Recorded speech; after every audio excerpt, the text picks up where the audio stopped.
Une adolescente israélienne, Maya, 15 ans, originaire de Tel Aviv, a vu la mort pendant 3 minutes. Et dans cet entre-deux, Jésus lui aurait montré l'avenir d'Israël, de Trump et de Netanyahou. Un message impossible à ignorer. Ce que vous allez entendre n'est pas une histoire, c'est un avertissement. Commentez, abonnez-vous, partagez avant qu'il ne soit trop tard. Je m'appelle Maya, j'ai 15 ans. J'habite à Tel Aviv, dans un petit appartement près du bord de mer. Ma mère est urgentiste à l'hôpital Ichilov, mon père professeur d'histoire dans un lycée.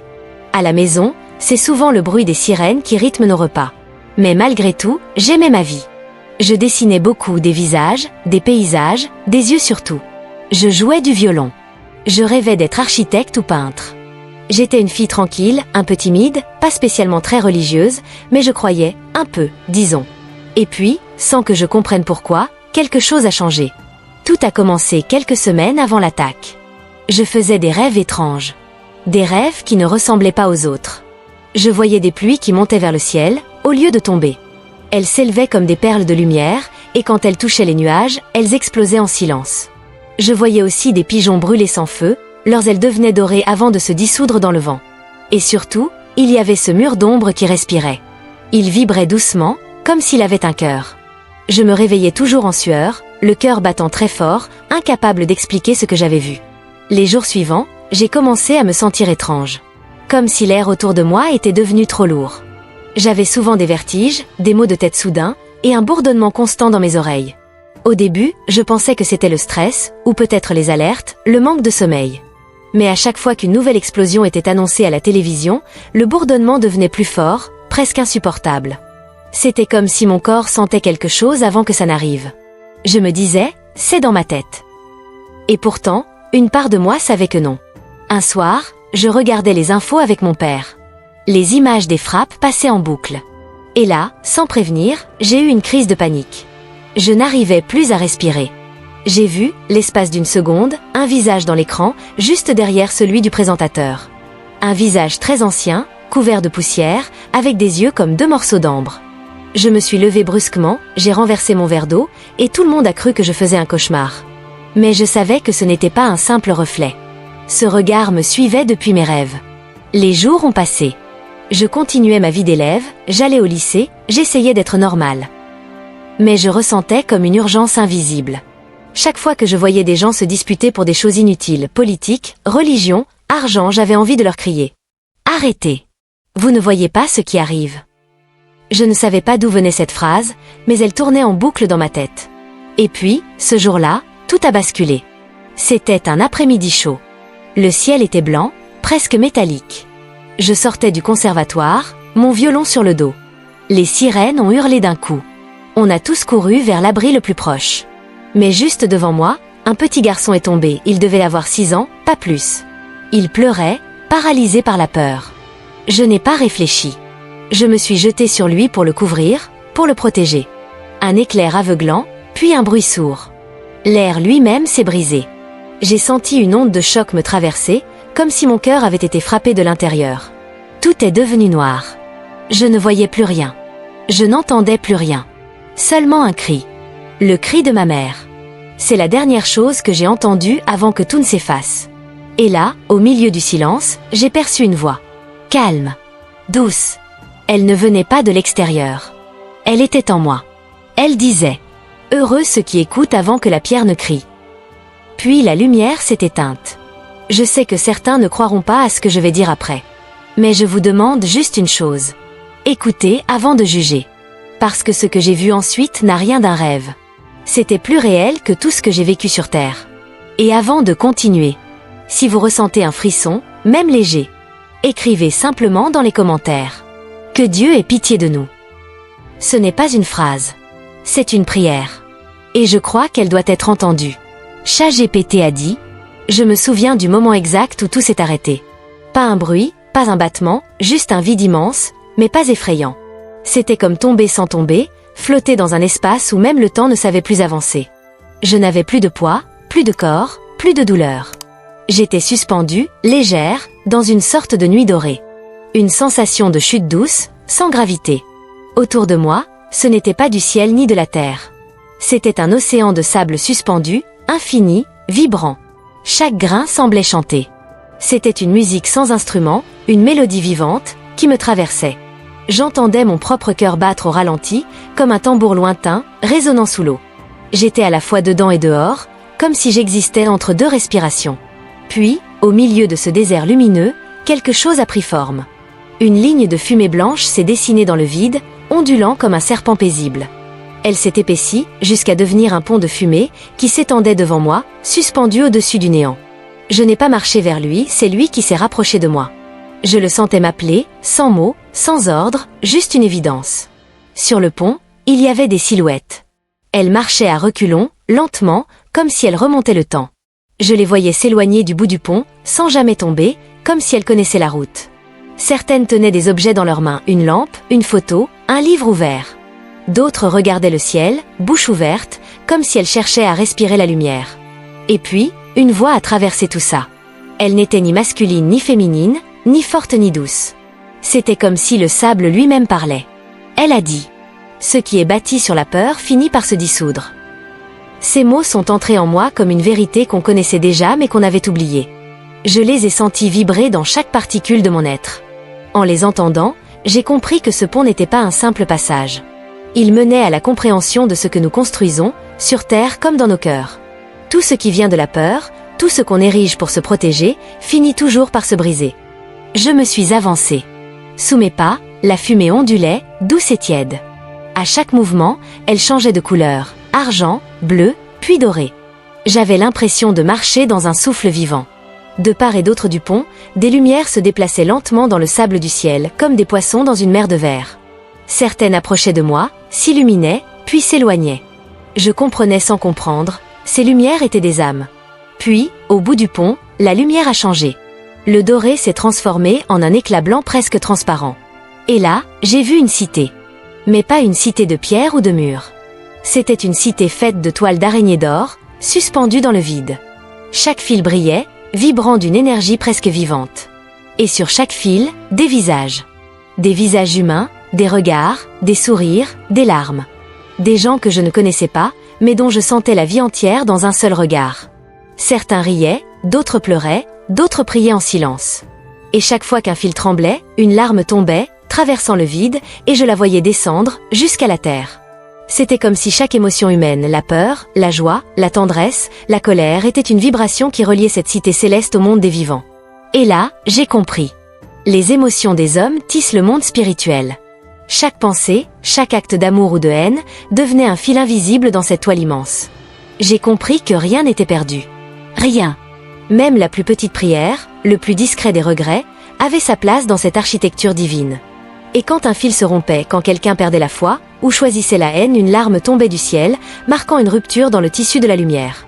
Cette larme devenait pluie sur terre, ou douleur dans le cœur d'un autre. Tout était lié. Je me tenais là, émerveillée, incapable de parler, incapable même de pleurer. Je n'avais plus peur. J'étais envahie par une paix si profonde qu'elle semblait infinie. Pourtant, au fond de moi, quelque chose murmurait encore, ce n'est pas fini. Tu n'as vu qu'un seuil. Alors, je me suis avancée vers la cité. Le sol était tissé d'or, mais il bougeait comme de l'eau. Chaque pas faisait naître une onde de lumière qui s'étendait en cercle. Autour de moi, le silence n'était pas vide, il respirait. Et j'ai senti une présence. Quelqu'un ou quelque chose m'observait. Pas pour me juger. Plutôt pour m'attendre. Je me suis arrêtée. J'ai levé les yeux. Au-dessus de la cité, un grand disque tournait lentement dans le ciel. Pas un soleil, pas une lune. Une horloge sans aiguille, faite de verre liquide. À chaque rotation, elle laissait tomber une poussière d'or sur les fils, comme si le temps lui-même nourrissait la mémoire du monde. Et à cet instant, j'ai compris que j'étais dans le lieu où les choses sont tissées avant de devenir réelles. Là où les décisions, les guerres, les amours naissent dans la vibration du cœur humain avant de se matérialiser sur Terre. Je voulais tout retenir. Mais le pont commençait à se dissoudre derrière moi. La voix est revenue, plus proche cette fois, comme si elle parlait juste à mon âme. Maya, ce que tu vois est la respiration du monde. Mais le souffle s'épuise. Et soudain, le sol d'or s'est mis à trembler. Les fils se sont tendus, certains ont craqué. Des visages se sont effacés. Une ombre a glissé sur la cité. Et j'ai compris qu'un déséquilibre commençait, une rupture entre la terre et ce lieu. J'ai voulu crier, mais aucun son n'est sorti. Seulement un battement. Le même tambour, lent, sous l'eau. Et c'est là que j'ai senti qu'une nouvelle étape m'attendait, plus profonde, plus mystérieuse encore. Le pont s'est effacé. La lumière s'est ouverte comme une porte. Et j'ai été aspirée dans un silence plus vaste encore. Dans ce qu'elle appelle le lieu du souffle inversé, Maya sent que quelque chose l'observe. L'air devient dense, vibrant, presque liquide. Des milliers de murmures se glissent autour d'elle, comme si les pierres elles-mêmes essayaient de parler. Alors, devant elle, surgit un enfant. Il n'a pas plus de 8 ans, mais son regard contient les âges du monde. Ses yeux sont faits de sel pur, brillants comme deux lunes pâles. Il tient entre ses mains une petite graine noire, minuscule, mais d'une lourdeur invisible. Lorsqu'il la serre, le sol tremble doucement. Sa voix n'est ni d'un enfant ni d'un vieillard, mais de quelque chose d'intermédiaire, hors du temps. Ceux qui sèment dans la colère récoltent le vent des tombeaux. À ces mots, sa peau se craquelle lentement, et son corps se transforme en poussière fine qui s'envole, laissant derrière lui la graine suspendue dans l'air. Maya tend la main, mais la graine éclate en une myriade d'étincelles noires qui retombent comme des plumes. Un parfum salé envahit l'air, un mélange d'océan et de larmes. Elle sent alors en elle une tristesse immense, une connaissance silencieuse. La colère des nations est une graine qui ne donne que le deuil. Elle marche, pieds nus, sur une surface changeante, tantôt sable, tantôt miroir. L'horizon s'ouvre comme une page qu'on déchire, et une silhouette se dessine dans la brume. Une femme, grande, vêtue d'un manteau de fumée bleue. Chaque pas qu'elle fait laisse derrière elle une traînée d'étoiles mourantes. Dans sa main, un sablier. Mais à l'inverse de ceux du monde, celui-ci fait remonter le sable vers le ciel. Le sable semble vivant, aspiré par la lumière. La femme s'arrête devant Maya, pose le sablier entre elles deux, et murmure « Le temps n'est pas ton ennemi. C'est la mémoire de Dieu qui respire. » Sa voix résonne sans son. Maya sent son cœur battre à l'envers. Elle comprend, d'une manière inexplicable, que le passé, le présent et l'avenir se touchent dans l'éternité, que rien n'est perdu, que tout est retenu dans un souffle divin. La femme effleure la joue de Maya. Le contact n'est pas chaud ni froid, mais traversant, comme si son âme se souvenait d'elle. Puis la femme se dissout lentement, redevenant un nuage de fumée bleue, aspiré vers le haut, à l'intérieur du sablier qui s'éteint à son tour. Le silence revient, mais un nouveau paysage se forme autour d'elle. Le ciel devient gris métallique. Des ombres se mettent à bouger, formant une armée immobile. Des centaines de soldats apparaissent, venus d'horizons différents. Certains portent des uniformes qu'elle reconnaît vaguement, d'autres semblent d'un autre temps. Aucun d'eux ne parle. Aucun n'a de bouche. Pourtant, leurs yeux prient. Leurs mains jointes tremblent, serrant des armes qui se changent en croix, puis en branches, puis en cendres. Le sol sous leurs pieds est gravé de mots en feu, autant. Israël. Poussière. Chaque mot brûle puis se reforme, encore et encore, comme un cycle sans fin. Maya veut leur crier d'arrêter, mais sa voix reste coincée dans sa gorge.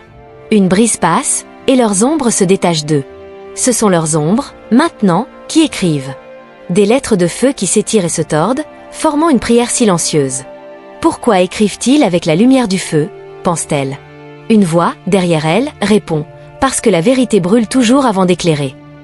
Elle se retourne, mais il n'y a plus personne. Seulement un parfum d'encens qui se mêle à des étincelles d'or dans l'air. Les soldats s'effacent comme des mirages, et il ne reste plus qu'un vent tiède, un souffle vibrant où chaque particule semble contenir un nom. Maya comprend qu'elle est sur le seuil de quelque chose, que ses visions ne sont pas des symboles, mais des messages codés, des vérités en images. L'encens devient plus dense. Des volutes bleues l'enveloppent comme des ailes. Elle sent une paix étrange, presque surnaturelle, se poser sur son cœur. Et juste avant que tout ne s'efface, elle entend à nouveau la voix du garçon de sel, lointaine, comme portée par le vent. Quand les nations oublient d'aimer, la poussière reprend ses droits. Puis plus rien. Seulement le battement du silence. Jésus apparut, mais pas comme dans les images que Maya avait vues toute sa vie. Il n'était pas figé dans une seule forme. Sa présence semblait respirer avec la lumière. Sa tunique n'était pas faite de tissu, mais d'une pluie argentée, fluide, presque liquide, qui glissait lentement le long de son corps sans jamais tomber au sol. Son visage changeait au rythme de la clarté qui l'entourait, jeune à un instant, marqué par les rides du temps à l'autre, puis empreint d'une tristesse si profonde qu'elle donnait envie de pleurer sans raison. Pourtant, dans ses yeux, il y avait une paix immuable. Ce n'était pas un homme, ni une apparition, c'était la vérité qui avait pris forme. Autour de lui, le ciel semblait vivant. Il battait, comme un cœur. Des lumières flottaient dans l'air, et Maya comprit qu'il s'agissait de villes miniatures. Certaines vibraient d'une clarté chaude, d'autres tremblaient comme des bougies prêtes à s'éteindre. Jésus leva la main, et chaque petite cité émit un son unique. un chant, un cri, un murmure. Ce sont les prières des peuples, dit-il doucement. Certaines montent, d'autres s'éteignent avant d'atteindre le ciel. Maya sentit une douleur dans sa poitrine. Parmi toutes ces lumières, certaines semblaient pleurer. Jésus s'approcha, son pas ne faisait pas de bruit. Il lui montra alors une vision suspendue dans l'air. Une montagne immense, mais transparente, comme faite de cristal pur. Sur son sommet, deux silhouettes familières, Donald Trump et Benjamin Netanyahou. Ils étaient assis face à face, au centre d'une table de verre. Entre eux reposait un livre sans pages, ouvert sur le vide. Les mots semblaient vouloir exister, mais s'effaçaient avant d'être lus. Chaque fois qu'ils tendaient leurs mains au-dessus du livre, une ombre de tour s'élevait dans le ciel immense, majestueuse, semblable à une forteresse, mais sitôt construite, elle se fissurait, puis s'effondrait lentement sur un champ de blé. La poussière retombait sur les deux hommes, mais ils ne semblaient pas la voir. Ils recommençaient, encore et encore, inlassablement. Maya regardait, bouleversée. « Pourquoi leur tour s'effondrait-elle » demanda-t-elle d'une voix tremblante. Jésus la fixa, son regard rempli d'une tendresse grave. « Parce qu'ils pensent construire la paix, dit-il, mais sans amour, même la pierre devient arme. » En disant cela, il posa sa main sur son cœur, et un éclat doré en jaillit, traversant l'espace autour d'eux. Le ciel tout entier sembla se déchirer en deux. Une lumière dorée descendit lentement sur Jérusalem, visible au loin. La ville, suspendue entre le visible et l'invisible, se divisa sous ses yeux. Une moitié était de feu, brûlante, animée de cris, de tensions, de prières désespérées. L'autre était faite de rosée, paisible, silencieuse, baignée de lumière. Maya comprit alors. Ce n'étaient pas deux villes différentes, mais le même lieu vu à travers deux cœurs, celui des hommes et celui de Dieu. Jésus contempla la scène avec une tristesse infinie. « Vois-tu, Maya, dit-il, ceux qui croient être protégés sans amour tomberont dans leur propre mur. » Sa voix n'était pas une menace, mais une vérité simple, presque maternelle. L'amour est la seule arme que le ciel n'a jamais regrettée. Maya sentit ses yeux se remplir de larmes. Tout en elle voulait crier, prévenir, changer, faire quelque chose. Mais ses lèvres restaient muettes, et Jésus, la voyant trembler, lui tendit la main. Sa paume brillait d'une lumière claire, presque humaine. « Dis-leur, dit-il simplement, que le royaume n'est pas au-dessus d'eux, mais entre leurs cœurs. » Lorsqu'elle toucha sa main, Maya sentit une onde parcourir tout son être. Ce n'était pas de la chaleur, ni de la lumière. C'était la mémoire d'un lieu qu'elle avait toujours connu sans jamais s'en souvenir. Tout autour d'eux, le ciel se mit à tourner. Les villes miniatures devinrent des étoiles, les étoiles, des mots, et les mots, des battements de cœur. La lumière et le vent se confondirent. Son esprit fut happé dans un tourbillon doré, où les voix des peuples se mêlaient aux prières des anges. Au loin, avant que tout ne s'efface, elle entendit une dernière phrase, comme une empreinte laissée dans l'air. Quand les nations oublieront de s'aimer, le ciel parlera à travers les enfants. Puis plus rien. Le silence. Un silence plein de sens, vibrant, vivant, le même silence que celui d'un souffle avant la tempête. C'est dans ce souffle-là que Maya sentit son retour approcher, son corps l'appeler, et son cœur battre à nouveau pour le monde qu'elle venait de voir sombrer et renaître à la fois. Maya ouvrit les yeux dans une lumière trop blanche. Le plafond de l'hôpital semblait flotter au-dessus d'elle comme un ciel sans profondeur. Le froid parcourait son corps, chaque respiration lui rappelait qu'elle était revenue d'un lieu qui ne parlait pas en mots, mais en vérité. Sa mère était là, les yeux rougis, lui tenant la main comme si elle craignait qu'elle s'éteigne à nouveau. Autour, les machines murmuraient des sons mécaniques, impersonnels, bien trop humains après le silence du ciel. Les jours suivants, Maya resta muette. Les médecins parlaient de choc, de stress post-traumatique. On lui demanda ce qu'elle avait vu. Elle répondit seulement, des choses qui ne se disent pas. Mais à l'intérieur d'elle, tout bouillonnait. Quand elle vit les journaux posés sur la table, son cœur se serra. De nouvelles tensions à la frontière, des divisions dans le gouvernement, des accusations entre les puissants. Tout ce que Jésus lui avait montré semblait commencer à se répéter, comme si la vision s'imprimait sur la réalité. Les mots paix, sécurité, justice étaient partout, mais ils sonnaient creux, décolorés. Elle sentit les larmes monter sans qu'elle puisse les retenir. Dès son retour à la maison, Maya se mit à dessiner sans arrêt. Ce n'était pas une envie, mais un besoin viscéral. Elle remplissait des pages entières de formes étranges. Des mains qui se transformaient en tours, des visages traversés de lumière, des cartes du monde qui semblaient respirer. Sa mère la regardait, inquiète, sans oser interrompre. Parfois, Maya dessinait les yeux fermés, comme guidée par quelque chose de plus grand qu'elle. Et la nuit, dans son sommeil agité, sa mère l'entendait murmurer « Ceux qui bâtissent sans amour marchent sur des cendres ». Ces mots résonnaient dans la maison comme une prière qu'on n'avait jamais apprise. Les jours passaient, mais la frontière entre rêve et réalité s'effaçait de plus en plus. Maya sentait encore la main de Jésus dans la sienne, cette chaleur d'un autre monde qui semblait battre à travers sa peau. Elle savait, sans comprendre comment, que ce qu'elle avait vu n'était pas une hallucination. Il y avait dans chaque souvenir une cohérence, une clarté que rien d'humain n'aurait pu inventer. Ce n'était pas une fiction, mais un message. Un message transmis non pour effrayer, mais pour éveiller. Une nuit, alors qu'elle dessinait encore, un frisson la parcourut. Dans le silence, une phrase s'imposa à son esprit, calme, limpide, indiscutable. L'homme écrit ses guerres sur les murs, mais Dieu lit dans le silence des enfants. Elle posa son crayon, bouleversée. Tout prit soudain un sens. Ses visions, sa mission, cette douleur dans son cœur chaque fois qu'elle voyait un drapeau ou un discours de haine. Trump et Netanyahou, ces deux noms que les médias répétaient sans cesse, n'étaient plus pour elle des figures politiques. Ils étaient devenus des symboles. Celui de la volonté humaine de dominer, de façonner le monde à son image, sans comprendre que l'amour seul pouvait le sauver. Dans sa vision, ils avaient essayé de construire un royaume de pierre. Maintenant, elle voyait qu'il portait le poids d'un équilibre fragile, entre orgueil et foi, entre pouvoir et abandon. Maya comprit que se taire serait une trahison. Même si personne ne la croirait, même si les moqueries viendraient, elle devait témoigner. Pas pour prouver quoi que ce soit, mais pour semer un avertissement, comme une graine noire que seule la lumière pourrait faire germer. Un matin, elle prit son carnet, y écrivit les phrases qu'elle se souvenait avoir entendues dans l'autre monde, ce qui est bâti sur la peur finit par se dissoudre. Ceux qui croient être protégés sans amour tomberont dans leur propre mur. Puis, tout en bas de la page, elle ajouta de sa propre main. Je suis revenue pour dire que le royaume n'est pas au-dessus de nous, mais entre nos cœurs. Elle sentit alors une paix nouvelle. Pas celle de l'oubli, mais celle de la mission accomplie. Elle savait que ces mots trouveraient leur chemin, qu'ils voyageraient d'âme en âme, jusqu'à atteindre ceux qui devaient les entendre. Et dans la lumière du matin, qui entrait par la fenêtre de sa chambre, Maya crut voir, un instant, un reflet argenté sur le mur, comme la trace d'une pluie suspendue. La plupart des expériences de mort imminente rapportent la même trame.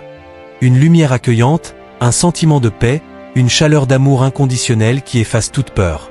Les témoins parlent d'un lieu d'harmonie, d'un retour à la maison. Mais celle de Maya se distingue radicalement. Rien n'y est figé, rien n'y est paisible au sens où nous l'entendons.